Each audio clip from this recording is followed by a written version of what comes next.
오늘 말씀 창세기 1장 27절에서 28절입니다.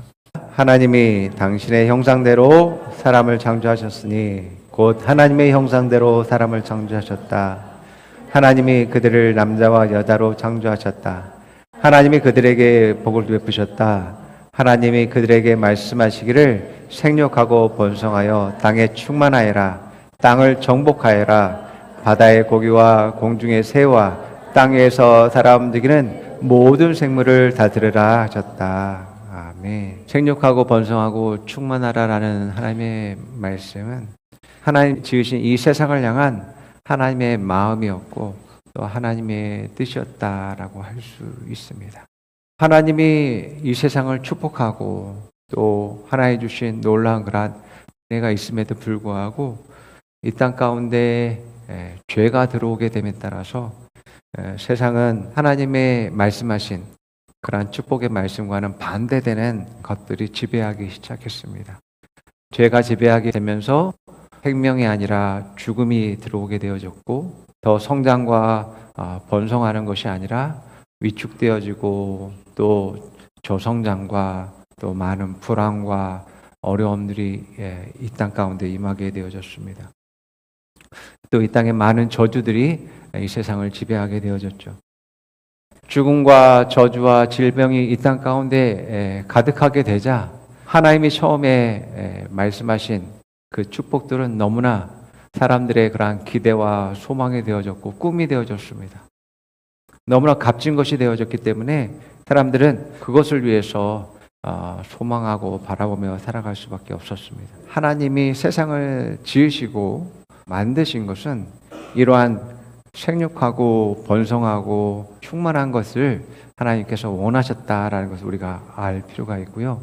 이것이 하나님의 창조하신 이 세계의 질서였습니다. 그리고 이 세계가 운영되는 그러한 운영 원리였다라고 할 수 있는 것입니다. 그래서 아담과 하와는 생육하고 번성하고 성장하고 또 결실을 맺는 그러한 일들이 너무나 당연했습니다. 이 땅 가운데 정말 너무너무 많은 사람들이 죽음과 질병과 저주와 같은 그러한 속에서 절망하면서 살아가고 있죠. 하나님이 세상을 지으시고 축복하신 그 말씀이 다시금 우리의 삶 가운데서 자연스러워지고 당연해지는 것을 우리는 바라봅니다. 우리가 바라는 것뿐만 아니라 이미 예수님이 그것을 이루셨다라는 것을 오늘 말씀을 통해서 우리가 알기 원하는데요. 하나님은 범죄에서 하나님이 아름답고 보기 좋으신 그러한 이 세상에 망가진 것들을 보면서 그럼에도 불구하고 하나님이 포기하지 않으시고 이 세상을 구원하기 위한 예수 그리스도를 이 땅 가운데 보내주셨어요. 그래서 예수님이 이 땅에 오셔서 사람들을 치유하시고 고치시고 죽은 자를 살리시고 또 그들에게 생명을 주시는 모든 것들을 통해서 세상에 구원의 기쁜 그런 소망들을 주셨음을 보게 되어집니다. 특별히 하나님이 이제 생육하고 번성하고 땅에 충만하라는 그런 말씀을 예수 그리스도를 통해서 이루시는 일들을 하게 되어지는데요. 무엇보다도 하나님은 처음에 하나님의 숨결을 사람들에게 집어넣어 줬습니다. 그것이 다른 짐승들과 동물들과 차이점이죠. 영적인 그러한 존재가 되어져서 육신적인 삶으로는 도저히 만족할 수 없고 또 더 가치 있고 또 하나님을 알고자 하는 그러한 마음과 더욱더 온전한 것이 무엇인지를 추구하는 그러한 삶을 살게 되어진 거죠. 그런데 드디어 하나님은 예수님을 통해서 하나님의 생명을 우리에게 주셨음을 보게 되어집니다. 예수님의 생명은 하나님의 생명이었습니다. 예수님은 하나님의 본체다, 하나님의 몸이다라고 이야기하고 있고 예수님이야말로 하나님의 아들이다라고 이야기했습니다. 그렇기 때문에 그 아들의 생명을 우리에게 주었기 때문에 우리가 하나님의 생명을 갖게 되어진 거죠. 그래서 그 생명은 영원한 생명, 죽을 수 없는 생명이라고 이야기하고 있습니다. 우리가 하나님의 자녀가 되어진 순간 하나님이 그러한 놀라운 축복과 은혜로 예수님처럼 하나님처럼 이제부터 영원히 사는 그러한 존재로 지음을 받게 되어졌습니다. 우리의 육신은 떠날지 모르지만, 우리의 육신은 제한된 시간을 살겠지만은 우리의 영혼은 영원한 삶을 살게 되어지는 것을 보게 되어집니다. 살아가면서 그러한 성장과 발전과 축복을 누리기를 원하신다라는 것을 믿으시기 바랍니다. 내가 더욱더 아름다워져 가고 성장해 가고 발전하고 가치 있게 되고 영광스러워가는 모든 것들이 하나님께서 이미 예수 그리스도를 통해서 준비하셨고 주셨다라는 것을 우리가 알 때에, 알 뿐만 아니라 우리가 그 안에 거할 때에 그러한 축복들이 우리의 삶에 펼쳐지게 되어지는 것입니다. 그래서 세상에 있는 많은 사람들이, 모든 사람들이 더욱 성장하기 원하고 발전하기 원하고 가치 있는 삶을 살기 원하는, 꿈꾸는 그러한 것들이 바로 예수 그리스도 안에 있다라는 것을 알기 원합니다. 그래서 그것을 누리면서 더욱더 하나님을 찬양하는 것이 하나님의 뜻이다라는 것을 우리가 깨달아야지만이 되어지죠. 하나님은 왜 우리에게 하나님의 생명을 주셨을까? 물론 우리 한 사람 한 사람을 하나님은 사랑하시기 때문에 그러십니다. 또 다른 이유로 하나님은 하나님의 형상을 이 세계 가운데서 보기 원합니다.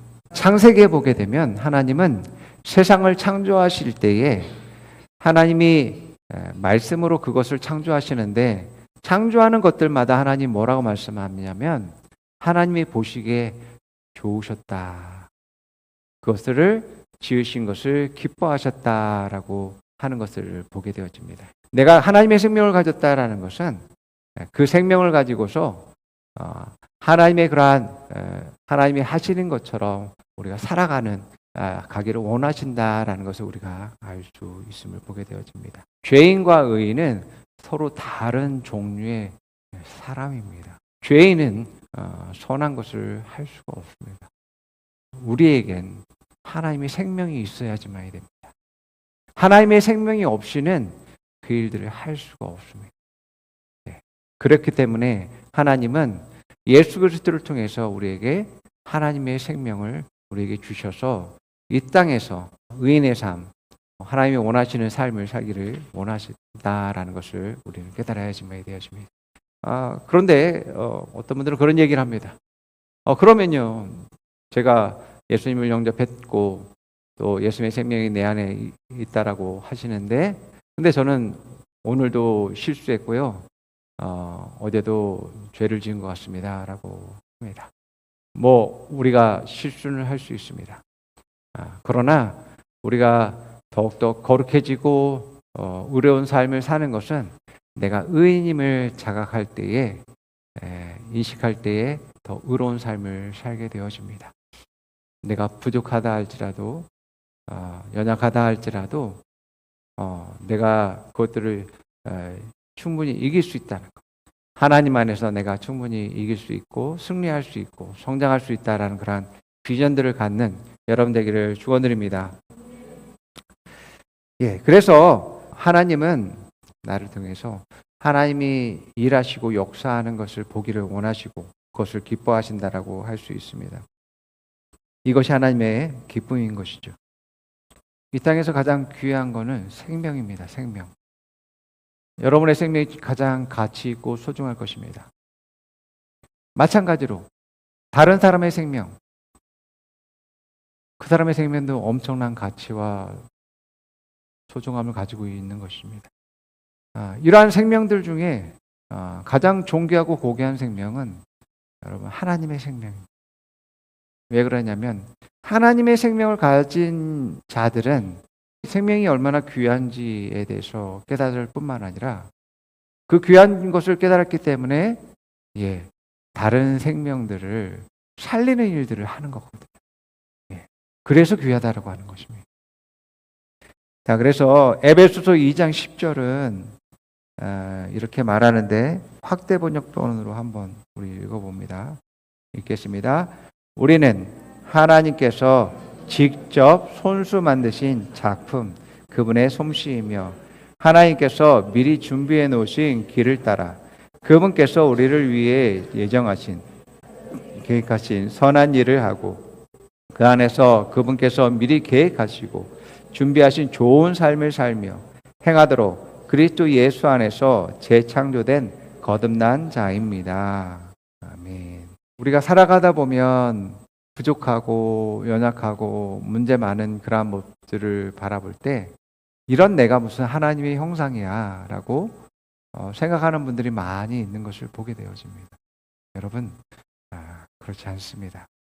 진짜 내가 누구인지, 하나님 안에서 내가 누구인지를 알 때에 참된 나의 가치를 발견하게 되어집니다. 우리는 하나님은 영이시다라고 말하고 있기 때문에 내가 영적인 존재다라는 것을 깨달을 필요가 있습니다. 하나님은 나를 통해서 세상에서 하나님의 형상을 보기 원한다라고 말씀드렸습니다. 하나님의 형상을 볼 수 있는 방법은 두 가지입니다.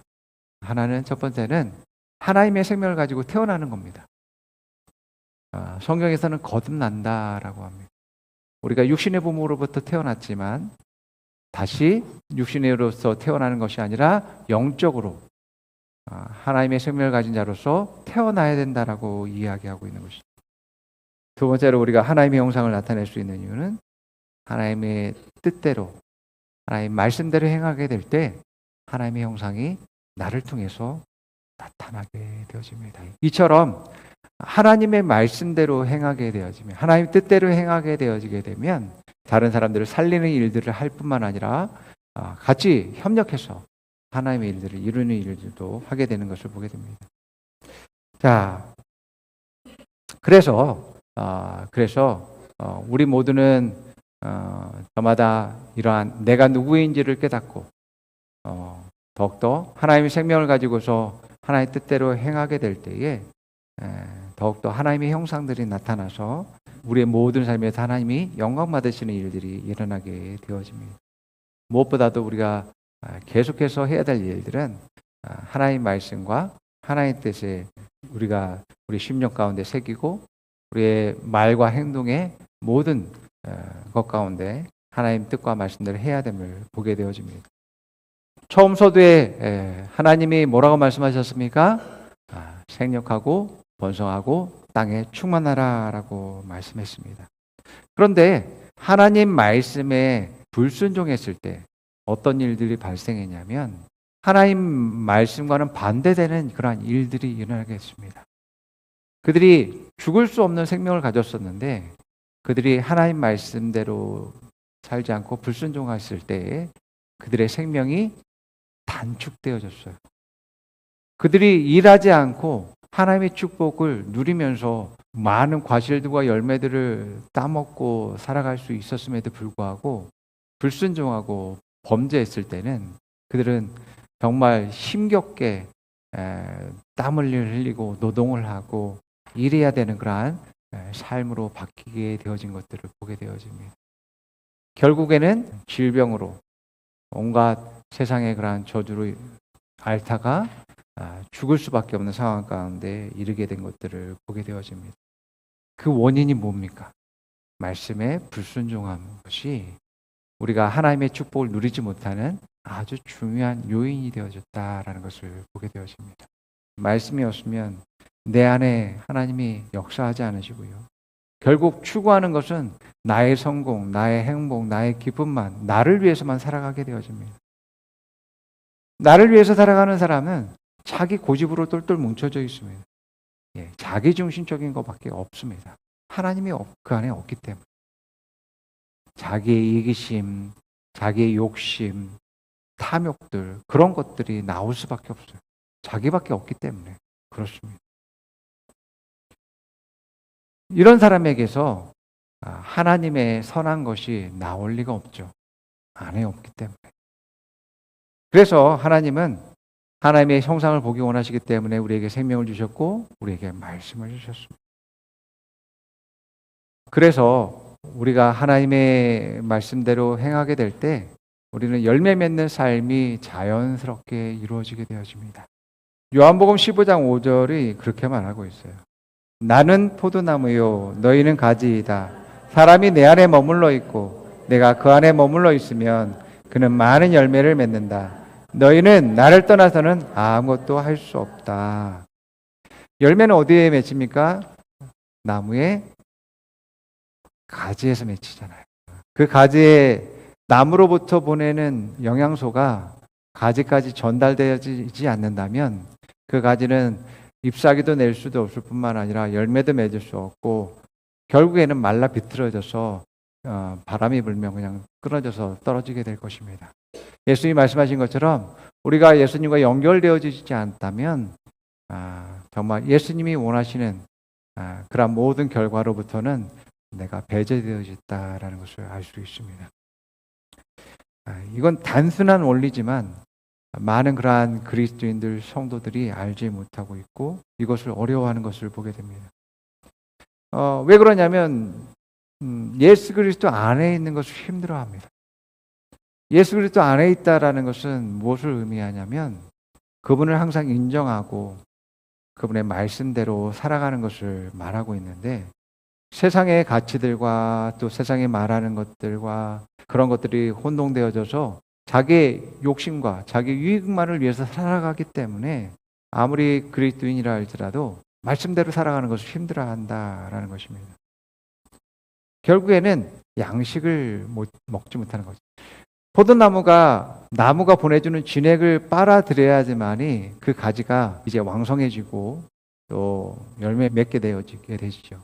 나무에서 보내는 영양소를 거부하고 받지 않으면 가지가 잘 자랄 수가 없습니다. 성경 말씀이 하나님의 생명을 가진 사람들의 양식이다라고 말합니다. 말씀은 우리가 살아가는 데 있어서 너무나 중요하고 필요한 것이고 내가 성장하는 데 있어서 너무너무 중요하다라는 것을 말하고 있습니다. 이 말씀을 내가 거부하든지 내가 그 말씀을 소화시키지 못하면 성장하지 못하는 거죠.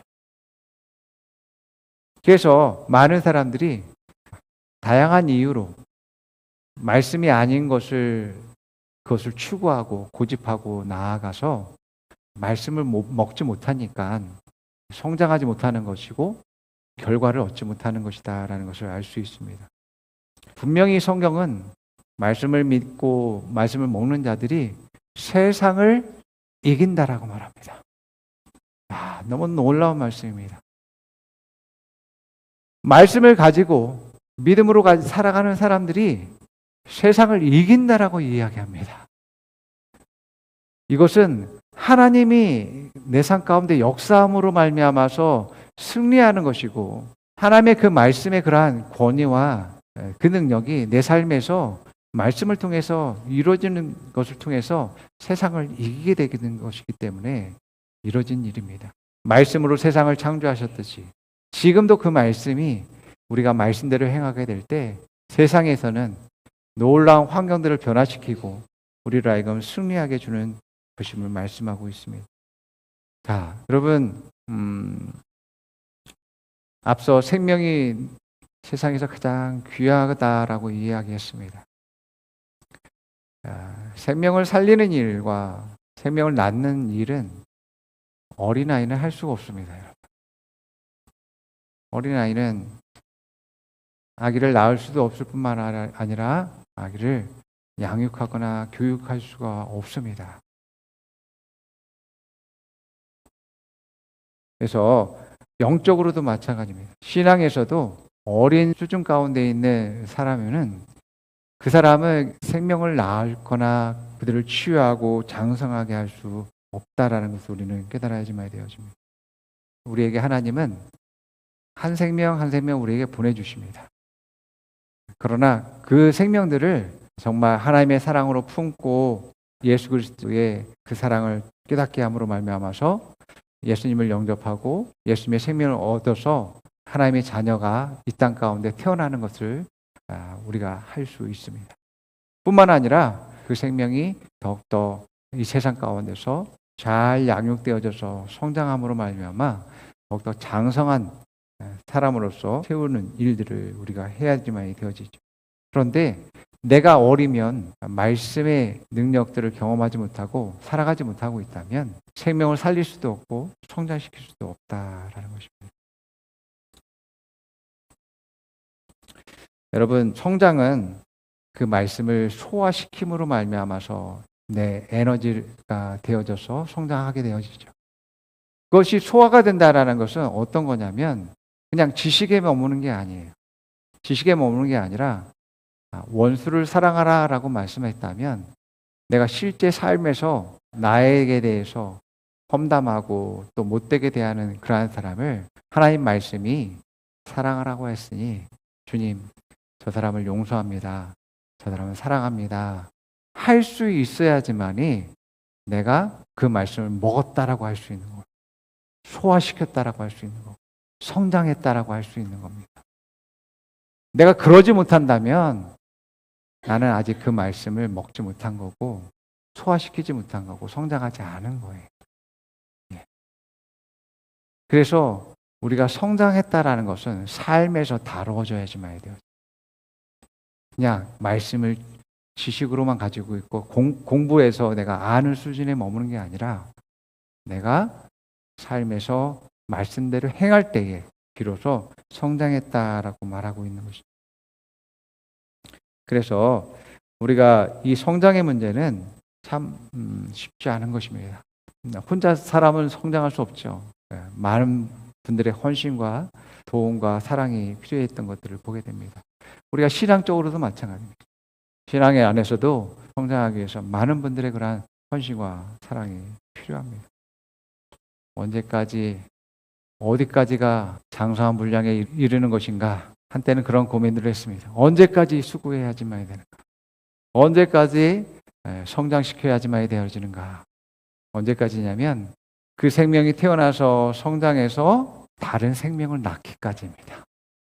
신앙 안에서도 하나님 말씀으로 잘 양육되어져 성장하고 성장해서 장성한 분량에 이르러서 다른 사람들을 사랑할 줄 알고 또 자기를 헌신할 줄 알고 내어줄 줄 알아서 생명을 살리는 일들을 할 수 있을 때 비로소 성장했다 할 수 있고 장성했다 할 수 있고 이제는 독립할 수 있는 그러한 수준에 이르렀다 할 수 있는 것입니다. 여전히 사랑하지 못하고 자기 자신만 알고 이기적이다라면 그 사람에겐 생명을 맡길 수가 없습니다. 여러분, 우리가 하나님의 뜻과 말씀 안에 있을 때 하나님 우리가 지속적으로 우리를 성장하게 만드실 뿐만 아니라 놀라운 그러한 결실들을 우리가 누리기를 원하십니다. 생명들을 살리시고 또 하나님의 형상을 보기 원하시기 때문에 나로 하여금 계속해서 축복하시고 또 나로 하여금 더욱더 열매를 맺게 하게 하시는 일들을 지속적으로 하게 하실 것이라는 것을 여러분들 믿으시기 바랍니다. 여러분들이 하나님의 뜻 안에 살아가게 되어지면 여러분들이 생육하고 번성하고 또 이 땅 가운데 충만한 그런 놀라운 일들은 자연스럽고 당연한 것임을 믿으시기 바랍니다. 여러분 성공하려고 애쓰지 마시기 바랍니다. 행복하려고 애쓰지 마시기 바랍니다. 그것을 찾으려고 세상 가운데 막 달려가지 마시기 바랍니다. 하나님의 뜻과 계획 안엔 이게 담겨져 있습니다. 하나님의 뜻과 계획 안엔 이것이 자연스러운 것이고 당연한 것입니다. 이것을 믿으시기 바랍니다. 제가 경험하고 있습니다. 많은 분들이 경험하고 있습니다.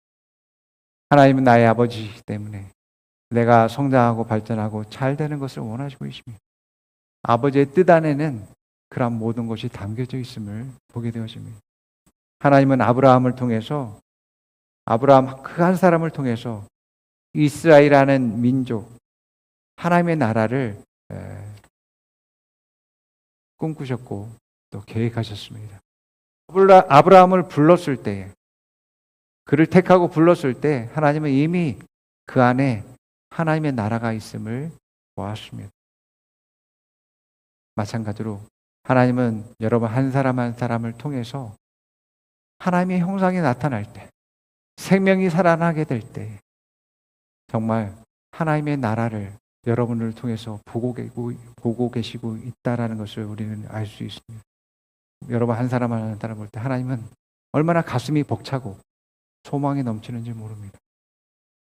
나의 아들이 나의 사랑을 알아서 정말 생명을 살리는 일에 헌신되고 수고하게 될 때 또 나의 나라가 이 아들을 통해서 확장되리라.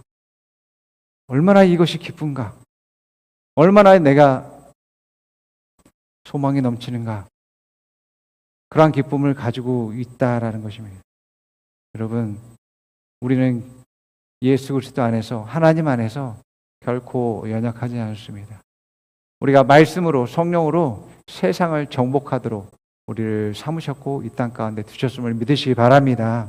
말씀이 우리의 상황과 어려움보다도 더 능력 있다라고 말씀하고 있습니다. 그래서 우리의 믿음이, 말씀을 믿는 그 믿음이 세상을 정복하고 다스린다라고 말하고 있습니다. 그래서 더욱더 말씀 위에 자기 자신을 세워서 성장하고 발전함으로 말미암아서 영광에서 영광으로 나아가는 여러분 되기를 축원드립니다. 곧 여러분들은 그러한 삶을 선택하게 될 때 하나님이 처음 세상을 만들었을 때 생육하라, 번성하라, 땅에 충만하라 하라고 하는 그 말씀이 여러분 삶에서 적용됨으로 말미암아 이러한 삶이 너무나 당연한 것이고 너무나 자연스러운 것임을 보게 될 것입니다. 여러분들을 축복합니다. 함께 우리 고백해 봅니다. 나는 하나님의 생명을 가졌습니다. 하나님의 생명은 죽을 수 없는 생명입니다. 영원한 생명입니다. 나는 하나님의 생명으로 충만합니다. 하나님은 나를 기뻐하십니다. 하나님의 형상을 가진 나를 기뻐하십니다. 나는 하나님의 형상을 나타냅니다. 말씀대로 행할 때 하나님의 형상이 나타납니다. 자, 옆 사람에게 말해봅니다. 당신은 하나님의 기쁨입니다. 당신은 하나님의 기쁨입니다. 당신을 통해서 하나님의 형상이 나타나는 것을 기뻐합니다. 당신을 통해서 하나님의 뜻이 나타나는 것을 기뻐합니다. 하나님은 당신과 함께 하십니다. 하나님 당신을 축복하십니다. 나도 당신을 축복합니다. 아멘. 기도하겠습니다.